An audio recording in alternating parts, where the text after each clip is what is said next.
Welcome back to Reality Asserts Itself. I'm Paul Jay. This is the Real News Network, and we're continuing our discussion with Daniel Ellsberg. Thanks for joining us again.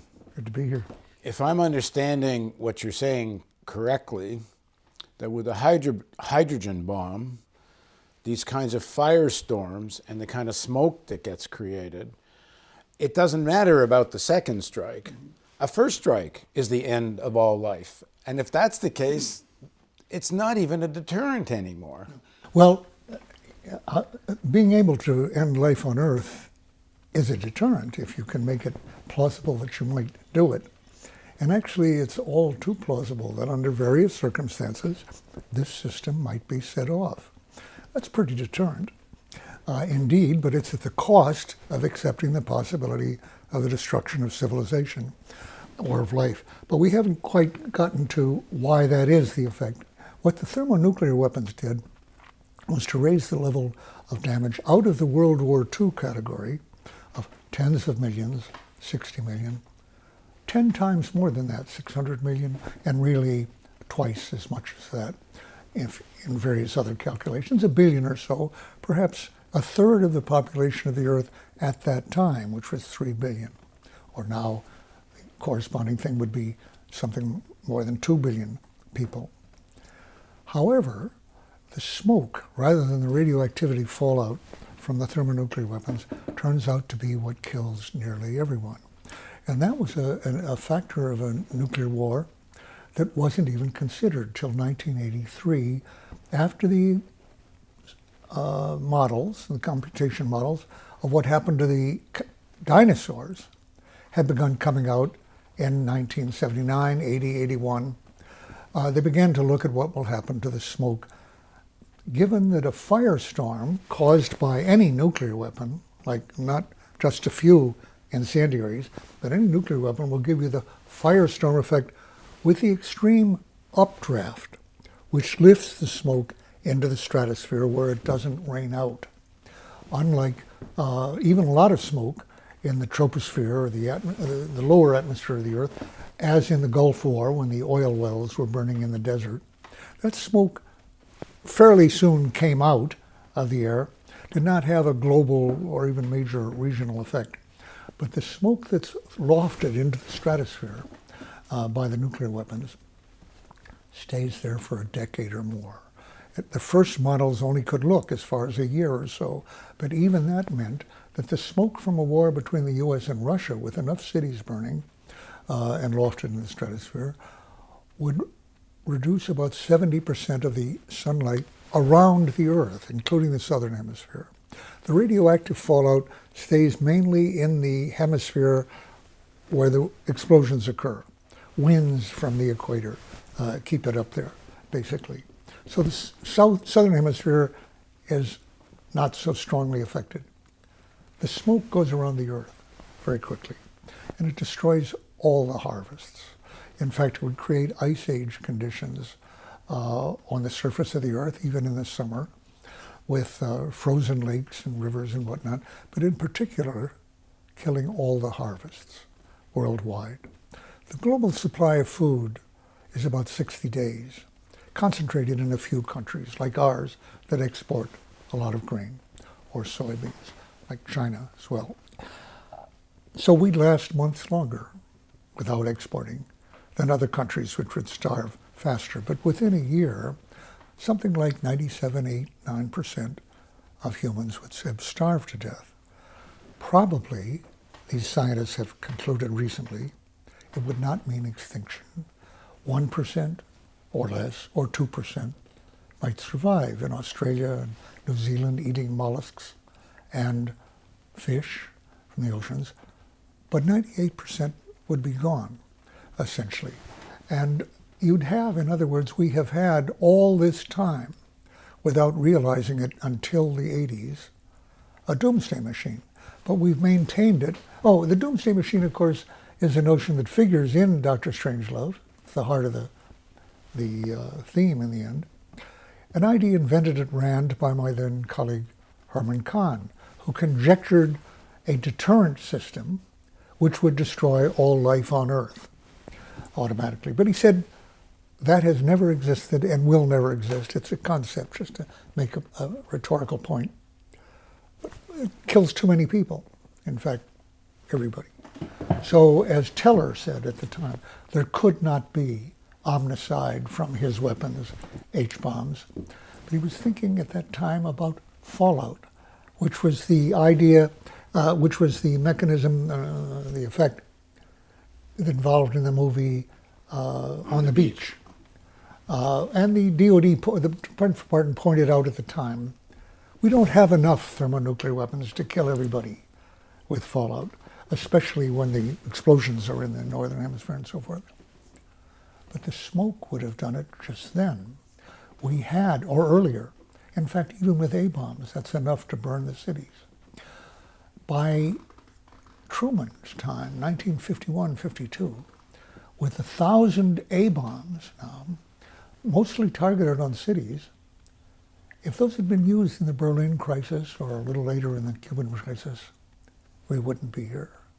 Because the burned cities and the smoke would have acted, in fact, as a doomsday weapon. And we didn't know it. Herman was wrong. Teller was wrong that you couldn't do this. Nobody's perfect. They made a mistake. Since we've known it, since the early 80s, the DoD has essentially ignored this. They've calculated, but as far as I know, or the scientists that I've talked to know, no president has actually been briefed on the effects of his different options against Russia. Smaller, intermediate, large.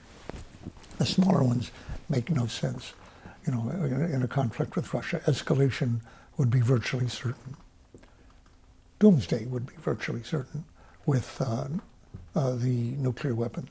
And it would be virtually certain, even if there was never a second strike back at the United States. The first strike is enough to do it. Alan Roebuck, a leading environmental scientist on this, and Brian Toon also have written an essay for the Bulletin of Atomic Scientists called Self-Assured Destruction, not mad, but sad, self-assured destruction. A war between the U.S. and Russia would be suicidal for each and essentially omnicidal, to use a term of John Somerville, a philosopher, killing everything. Not quite everything. Some humans would almost surely survive to do it all again, in effect. But most larger animals would not. They're not as adaptable as we are. They can't move thousands of miles to a different latitude. They don't have fire and houses and whatnot. They would all die, as happened under the dinosaurs. In Dr. Strangelove says, build in deep mine shafts, build bunkers, build a whole underground civilization to survive this. The 1% is essentially preparing for that. That's what I meant. And were they at your survivalists? Did you have a bunker to go to? Did you have not. A number? I did not, but my boss, head of the RAND Economics Division, Charlie Hitch, later controller in the Defense Department, did build a bomb shelter. And actually, Willard Libby of the Atomic Energy Commission had a bomb shelter during the missile crisis, which burned about that time, which Leo Szilard said that proved that not only God exists, but he had a sense of humor. Do they have now some kind of underground that the elites can go to? I think that planning for either climate change or nuclear weapons or a winter, as we know, going on by the billionaires, by some fraction of them, survivalists who do plan to survive all this, and possibly could, if they can get down to New Zealand and have their bubble atmosphere in effect, and their robots working for them, and their own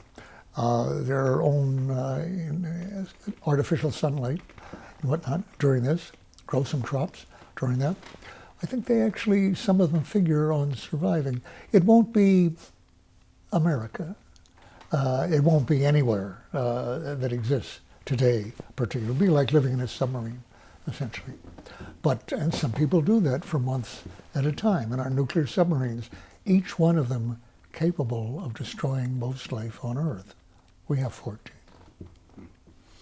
In his book, Doomsday Machine, Daniel Ellsberg writes, The strategic nuclear system is more prone to false alarms, accidents, and unauthorized launches than the public, and even most high officials, has ever been aware. This was my special focus of classified investigations in 1958 to 61. Later studies have confirmed the persistence of these risks, with particularly serious false alarms in 1979, 1980, 1983, and 1995. The chance that this system could explode by mistake or unauthorized action in a crisis, as well as by the deliberate execution of nuclear threats, taking much of the world with it, has always been an unconscionable risk imposed by the superpowers upon the population of the world. Potentially catastrophic dangers such as these have been systematically concealed from the public.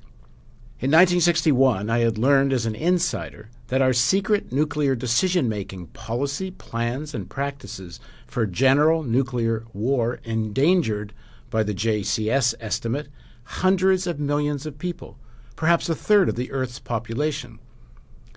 What none of us knew at the time, not the Joint Chiefs, not the President or his science advisors, not anyone else for the next 2 decades until 1983, were the phenomena of nuclear winter and nuclear famine, which meant that a large nuclear war of the kind we prepared for then or later would kill nearly every human on Earth, along with most other large species. It's the smoke, after all, not the fallout, which would remain mostly limited to the northern hemisphere, that would do it worldwide. Smoke and soot lofted by fierce firestorms in hundreds of burning cities into the stratosphere, where it would not rain out and would remain for a decade or more, enveloping the globe and blocking most sunlight, lowering annual global temperatures to the level of the last ice age, and killing all harvests worldwide, causing near universal starvation within a year or two. There would be no limiting of damage to the superpower attacker or to its allies or the enemy population or that of neutrals throughout the globe by its superpower adversary striking first rather than second, even without suffering retaliation, or by its preemption, counterforce, or decapitation attacks. In short, by any of the missions the great bulk of its weapons are specifically designed and intended to do. Damage to itself and to everyone else from its own first strike would be total, unlimited. There is no sign that the findings of the latest scientific, peer-reviewed studies of climatic consequences of nuclear war over the past decade have penetrated the consciousness of U.S. officials or Russian officials, or have influenced in any way their nuclear deployments or arms control negotiations. Whether or not President Donald Trump has been briefed on this, almost surely not, both he and several of his cabinet officials, along with leaders of the Republican majority in Congress, are famous deniers of the scientific authority of such findings, based as they are on the most advanced climate models. Please join us for the next segment of our series with Daniel Ellsberg on Reality Asserts Itself on the Real News Network.